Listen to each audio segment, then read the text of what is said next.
kulan wanaagsan asxaabay meel kastoo aad joogtaan kusoo dhawaada. wasiirka gaashaandhigga Israa'iil Katz ayaa ku hanjabay in ciidankiisu ay xoog ku gali doonaan Gaza, dadka halkaa joogana ay ku qasbi doonaan inay aqbalaan go'aankii laga gaaray Gaza oo ahaa dadkeeda in la haajiriyo oo markaa ay isaga carari doonaan. Xamaas oo jawaab kulul u siisay wasiirka gaashaandhigga. haddaba tafaasiil ku saabsan xaaladda guud halka ay marayso ciidanka Israa'iil ee lugta ku soo galay hadda halka uu marayo iyo xaaladda sida ay tahay ayaynu barnaamijka ku faahfaahin doonaa. waxaa sidoo kale barnaamijkan idinkugu haynaa masjidka barakaysan ee Al-Aqsa maanta ay ahayd jimcihii saddexaad ee bisha barakaysan ee Ramadaan. waxay sheegeen mas'uuliyiinta masaajidka tirada dadka ku tukaday in markaa ay dhan tahay 80,000 oo qof dadka badan, xilli ay Israa'iil meel walba checkpointyo dhigtay oo ay kontaroolo dhigtay si ay dadka u cadaadiso.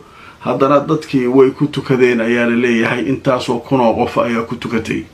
haddaba tafaasiil ku saabsan xaaladda magaalada Qudusna waan idin hayaa. maxkamadda sare ee Israa'iil ayaa war soo saartay ay ku diidayso go'aankii shalay ay gaareen golaha wasiirada Israa'iil kaasoo ay xilka kaga qaadeen madaxii sirdoonka gudaha Israa'iil ee la yiraahdo Shabak. haddaba buuq fara badan oo Israa'iil gudaheeda ka taagan, wasiiro la soo jeestay inaysan maxkamaddu awood u lahayn inay diido go'aanka golaha wasiirada iyo maxkamadda oo arrinkaa ka hadashay. sheekadaas iyana barnaamijka ayaynu ku faaqidi doonaa. haddaba qodobadaas ayaynu barnaamijka idinkugu haynaa. waxaa sidoo kale barnaamijka aan kusoo gudbin doonaa Xuutiga iyo Trump halka ay kala marayaan, wararkii ugu dambeeyay arrintaa iyana waan idin hayaa. haddaba waxaa naga xusuusa dad badan waxay isweydiinayaan maanta waa jimce, barnaamijkeennii galabnimo awal waxaynu ku qaadan jirnay qisada jimcaha, laakiin qisadeena jimcaha maanta waxaynu u wareejinay kanaalkeena kale ama channelkeena kale ee qisooyinka Nadaara 2. kaas ayaad ka daawan doontaa dadka qisooyinka aadka u jecel. saakayna barnaamijyadeedii waan ku soo sheegay, linkigan waxaan idiin soo dhigi doonaa meesha hoose si aad halkaa ugala socotaan qisooyinka, maadaama xaalado aad u adag ay jiraan. Trump iyo Xuuti iyo Gaza iyo arrimaheeda ayaynu barnaamijyadeena wararka saddexda waqtiba sii wadi doonaa. dadka qisooyinka aadka u xiiseeyana channelkeena kale qisooyinka Nadaara 2 ayay u wareegi doonaan, halkaas ayay ka daawan karaan. haddaba qadar xayeysiisa kadib waa isku soo laaban. ilaahay oo khayrkiisa nasii 10kii dambe ayaynu ku jirnaa. kuwii ka faa'iideysta ilaahay ha naga dhigo, kuwii haleela oo la kulma habeenka laylatul qadr ilaahay ha naga dhigo. aan u ducayno annagana dhammaan dadka muslimiinta caalamka, gaar ahaan kuwa dhibaatadu ay haysato, gaar ahaan reer Falastiin iyo reer Gaza oo dhib fara badan ku jira. haddaba barnaamijkeena waxaynu ku bilaabaynaa wasiirka gaashaandhigga ee Israa'iil Katz ninka la leeyahay ayaa hadallo adag hawada u mariyay reer Gaza iyo Xamaas. wuxuu sheegay in ciidankoodu ay amar ku siiyeen inay meelo muhiim ah galaan oo Gaza ku yaala si ay dadka meelaha degan ugu qasbaan, sida uu yiri, tahjiir ama in la haajiriyo, inay isaga cararaan meesha ka baxa. si kasta inta la yiri waa diiday Soomaa. marka hadda khidada loo dejiyo yiri abaanduulo cusub ay yimid, isaga hawshii wada. marka ciidanka afarta jiha inta ka gelino aan maaragtay haajirinayna ule. marka tawaqulaadkooda ama gelidoodana way soo xoojiyeen meelaha ay ka soo galayeen. hawshaas marka waxa ay ka timid dhanka wasiirka gaashaandhigga Israa'iil Katz oo u hanjabaya Xamaas iyo dadka reer Gaza. haddaba Xamaas waxay leedahay dadkanu meel uma socdaan, wixii dhimana waa dhimanayaan, wixii ilaahay uu badbaadinayaan way badbaadayaan. adigu waxba ma dili kartaan, isku kaana sii waxba geesaha Gazaha ku rarafanina ee taangiyadiina u soo dira.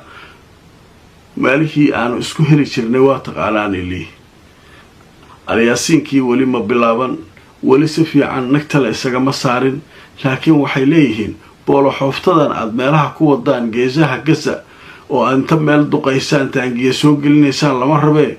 Jabaaliya iyo Baytlaahiya iyo Bayt Xanuun iyo dhulkan aan soo nimaadno iyo Khan Yunis iyo waa isnaqaana meelaha marka inaa soo gashaan waayo. halkaasaa marka waxaanu ku kala ogaan doonaa abaanduulaha cusub khidada uu keenay inay u shaqaysay iyo in kale. kii hore waa shaqayn weysay, dadku meeshuu ka saari waayo soo maaha.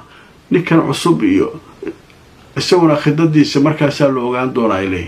haddaba marka xaaladda magaalada Gaza way kacsan tahay. wararkii ugu dambeeyay waxay sheegayaan in duqeymo kale Israa'iil ay ka fulisay xaafado kala duwan oo Gaza. duqeymuhu waa joogto, dadka iska dhimanaya, cabaadaya, qaylinaya waa joogto. marka ilaahay dadka marka ha badbaadiyaan leenahay. xaaladda marka Gaza halkaasay joogtaa. waxaan u gudbaynaa masjidka barakaysan ee Al-Aqsa. maalmahan sidaa la socoteen Israa'iil waxay dhigtay jidgooyooyin ay ku hareereysay masaajidka. dadka Falastiiniyiinta ee ka imanaya daanta galbeed ee masaajidka soo aadaya waa la dhibay. qaarkood waa la iska xiray iyagoo waxba galabsan, kaliya inay u socdaan inay soo cibaadaystaan. waa la xiray, xabsiyaa la dhigay, waa la jir dilay, waa la garaacay. intaas marka waxaa loo sameynayaa laleeyahay dadka in la nacsiiyo soo aadista masaajidka. masaajidka ilaahay in la soo aado in la nacsiiyaa la raba dadka. laakiin dadkanu dad naxaaya baa. falastiiniyiinta waxay leeyihiin muslimiinta annagaa u matalayna, masaajidkan waa buuxsamaa mar walba. inkastoo muslimiintii kale ka saxdeen masaajidkan annagu keligeena aanan lahayn oo masaajidkii muslimiinta ee saddexaad u yahay. marka laga soo tago xaramka Maka iyo Madiina, marka laga soo tago waa masaajidka saddexaad. marka waxay leeyihiin maadaama annagii meesha aan joogno, annagaa si fiican hawshaa u qabanayn, waa buuxinaynaa salaad kasta. marka siday kusoo galaanba 80,000 ayaa maanta ku dukatay jimcihii saddexaad ee bisha barakaysan ee Ramadaan. taasoo muujinaysa inay Falastiiniyiinta iyo dadkaas muslimiinta halkaa jooga ay ka go-an tahay inay masaajidka difaacaan intay la gaartaba. haddaba marka qodobkaa isaguna halkaas kaga gudbaynaa. qodobka kale ee barnaamijkeena aynu ku qaada dhigayno wuxuu yahay maxkamadda sare ee Israa'iil ayaa war soo saartay saaka. waxay tiri wax kama jiraan waaye. xilka qaadistii golaha wasiirada xalay Israa'iil ay xilka ka qaadeen ninkii madaxda u ahaa hay-adda sirdoonka gudaha Israa'iil ee la yiraahdo Shabak, wax ka jira ma leeyahay. maxkamadda sare waa diid. maxkamaddii sare markay diiday, wasiiradii maaragtay Netanyahu ayaa mid walba afka furtay. maxkamaddii weerarayaan. waxaa ugu horeeyay ninka la yiraahdo Smotrich, wasiirka maaliyadda. awooddaas iyo salaaxiyaadkaas maba lahu leeyahay maxkamadda. sidee golaha wasiirada go-aan ee gaaray maxkamadda sare u diidi karta? mid kalea soo booday waa wuxuu leeyahay sidee ku dhici kartaa? kulligood waa qaylinaya. maxkamadda sare waxay leedahay waxaas wax ka jira male. ninkaan shaqadaada qabsay dheh. wasiiradan wax xila oo ay kaa qaadi karaan lama arkay dheheen ee shaqadaada qabso. iyaguna maxay taagiin? xilkii waan ka qaadnay ilaa 10 Abriil oo ugu egyahay, ka horna nin kalaa lasoo magacaabaya ee waa kaase xilka ha joog. marka buuqaasaa meesha ka jira gudaha Israa'iil. dad badan waxay ku saadaalinayaan, waxay leeyihiin khatartan haddaan laga hortegin gacan ka hadal, dhibaato, mushkilada ka dhex dhici doonta madaxda Israa'iil gudaheeda. waxay leeyihiin marka waa cuqubadii dadka lalaynayo maalin walba Gaza, caruurtan qaylinaysa, hooyooyinkan meydadkan saas la isu dhinac dhigay. waxaas waa cuqubo. cuqubadaas de iyaga dhexdooda kasoo bixito iyagaa nagta iska saari doonaa leeyahay. marka ninkii wuxuu leeyahay anigoo maxkamadda sare shaqaysay leedahay. marka waxaa sidoo kale ku dhegan, waxaa jirta gabar la yiraahdo la taliyaha dowladda ee dhinaca sharciga jirta oo awood fara badan oo sharciga leh, dowladda kala talisa sharciga. gabadha iyaduna way diiday, waxay tiri xil kama qaadi kartaan. Netanyahu marka muxuu yiri axadda soo socota golaha wasiirada la tagaan, gabadhaas xilka laga qaado aydan. marka sheekadii marka way qasan tahay. halkaas marka waxaa ka taagan fawda, ka taagan dhibaata, ka taagan. waa arki doonaa xaaladaasu meeshay ku dhammaato. waayahay arrinta kale ee wararka cusub ee maanta soo kortay waxaa ka mid ah mar kale mudaaharaadayaashii jimcaha maanta waxay ku laabteen gurigii Netanyahu. booliiskii iyo ilaaladiisii iyo wixii oo dhanna jidkooyooyina dhigeen kumanaadada waa isbalase waxayna ilaa gurigan dariishadaha aan uga daadano oo odagan kuleetiga aan soo qabano walaa inayna joogsanaynin ninkan dagaalka lagu wada oo ninkii muusaad xilka ka qaybaalkii shabaak xilka ka qaaday waxaasoo dhan war ninkan waxay yidhahdeen yahuudi dabagadiso ku wada marka waa inaan iska qabanaa maanta markaa ayaa haddana la isfara saaray booliiskii iyo dadkii mudaharaadka sameynayay nagtaa la iska saaray waa la isgaraacay qaar badan waa la xiray dadkii booliis fara badan waa la dhaawacay checkpointyadii ama jidgooyooyinkii guriga horyaalay ayay kumanaakaan rabaan inay xoog ku tallaabaan booliiskiina way soo bartadeen nimankii waardiyaasha guriga ahaa waa yimaadeen wixii oo dhan marka arrinkaasaa isaguna magaalada qudus uu ka socdaa la leeyahay oo guriga netanyahu uu ku yaallo marka sheekadaasu iyaduna halkaasay maraysaa qadar xayeysiisa kadib wixii warara ay ka soo kordhay xuutiga iyo trump oo ishaya iyagana barnaamijkan ku faahfaahin doonaa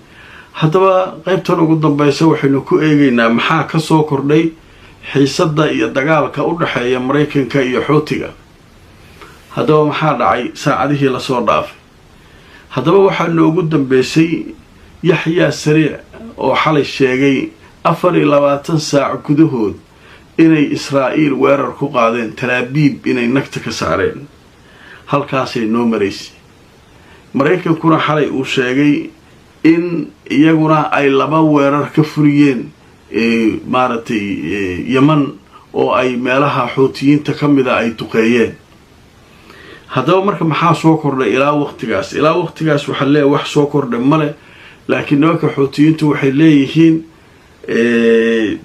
idaacaddooda la yidhaahdo almasiira ayaa waxay sheegtay inay diyaargaroobeen oo ay rabaan inay weeraraan meel kasta oo maraykanku ka joogo gobolka taas marka waxaa leeyahay halis badanay keeni doontaa maxnaha meel kasta uu gobolka ka joogo maxay tahay saldhigyada uu ku leeyahay wadamada carabta xataa taa marka khataray keenaysaa leeyahay dowladihii carabta marka waa qaylinayaan waxay leeyihiin annagu maraykan waxaan u sheegnay saldhigyada uu wadamadeena ku leeyahay inuusan ka weerari karin xuuti inuusan ka weerarin ayaan u sheegnay mana laga weeraro xuuti ay leeyihin xuuti baddaa laga soo weeraray dheen maraakiibta badda u taalo maraykanka ka weeraraa ee marka xuuti yuusanna soo aadin iiraana marka loo dacwoonaa risaalaad oo kala duwan ayaa waxaa leeyahay wadamadii carabta waxay u dirayaan iiraan waxay leeyihiin xuutigaa naga qabo leh waa isoo weeraraa sacuudiga iyo qatar iyo kuwait iyo imaaraad iyo kuwa dhan waa qeylinayan waxay leeyihiin annaga dhulkeena lagama weeraraayo xuuti muxuu naga rabaa xuuti halala hadlay leeyihi muxuu naga rabaa dhulkeena lagama weerarin baddaa laga soo weerara ha iska dhiciyo annaga maraykan waa u sheegnay waa naga aqbalay inuusan saldhigyada uu ku leeyahay halkan inta ka duulo uusan xuuti ku duulin marka xuuti hadhow gantaala uu soo riday saldhigii maraykanka hadduu la waayo oo gurigii odagii boqorka ahaa uu dhex dhigo waa wareer meeshaas marka carabtii waa qeyllayno iiraanna waxay leeyihin war nimankan naga qabo marka cabsida ugu weyn oo hadda la qabo waxay taala leeyahay xuutigu dagaalku inuu halkaa u wareejiyo inkastoo iiraan lala hadlayo laleeyahay war nimanka la hadal xaaladdu marka way kacsan tahay wax cusub oo wararo soo kordha male laakiin saacad kasta waxaa la filayaa weeraro kale in la isdhaafsado haddaba wararkaas ayaa ugu waaweynaa barnaamijkeennii galabnimo intaa ayaan kusoo gabagabaynaynaa mar kale waxaan idin xusuusinayaa sheekadanii jimcaha oo xiliyadanoo kale aada u barateen inaan idiin soo gudbino maanta waxaan u wareejinay janalkeena cusub qisooyinka nadaara 2 halkaas ayaad ka daawan doontaan qiso aada cajiib u ah oo xiise leh oo aan soo diyaarinay ayaan geynay maadaama xaaladda gobolka bariga dhexe ay kacsan tahay niyuusyada iyo wararkuna ay yihiin kuwa isdaba jooga iska soo dabadhacaya marka saddexdeenii barnaamij wararkeennii ayaan ku wadanaynaa inta xaaladdu bal dhinac uga dhacayso wixii qisooyinaana waxaan u xawilnay halkaas janalkeenna kale halkaasaa qisadii maanta kala socon doontaan linkiga waxaan idiin soo dhigayaa meesha hoose ee fariimaha halkaas ayaad ku dhufan doontaan fariinta ugu koraysa si aad u daawato qisooyinka haddaad xiisayso wixii warar soo kordha barnaamijka iyo dambe ayaan idinkula socodsiin doonaa laagareeya barnaamijka oo sheer gareeya si in badan oo ga mid ah barnaamijyada ay u gaaraan haddaad nagu cusubtahay subscribe-ka ka iloobin youtube-ka kala kulmayno asxaabay nabadgelyo